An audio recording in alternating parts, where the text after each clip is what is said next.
বর্তমানে অনেকের যে লাইফস্টাইল তাদের ব্যায়াম করার বিকল্প নেই। ইদানিং আমাদের কায়িক পরিশ্রম এত কমে গেছে, কাজ করতে গেলে খুব কম সময়েই শরীর থেকে ঘাম বের হয়। আপনার পেশাগত যে কাজ সেটা করতে গিয়ে আপনার শরীর থেকে ঘাম ঝরে?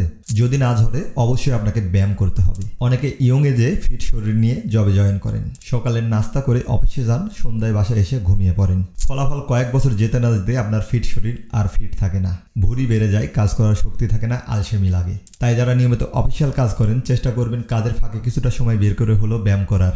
অফিস বাসা থেকে খুব বেশি দূরে না হলে চেষ্টা করেন গাড়িতে না গিয়ে হেঁটে যাওয়ার। লিফট ব্যবহার কমিয়ে সিঁড়ি ব্যবহার করতে পারেন। আপনি যদি প্রতিদিন মাত্র 20 মিনিট হেঁটে যাতায়াত করেন, তাহলে আপনার মাস শেষে 10 ঘন্টা হাঁটা হয়ে যাবে এবং বছর শেষে সেটা হবে 120 ঘন্টা। ছোট অভ্যাস কিন্তু বড় ইম্প্যাক্ট ফেলবে। হয়তো কাজ করতে গিয়ে ব্যায়াম করার সময় পান না, তবে আপনি যদি নিয়মিত ব্যায়াম করেন, এখন যতটুকু কাজ করেন তার থেকে বেশি কাজ করতে পারবেন। ব্যায়াম করলে প্রোডাক্টিভিটি বাড়ে, তাই ব্যায়াম করা সময়ের অপচয় না, সময় সাশ্রয়।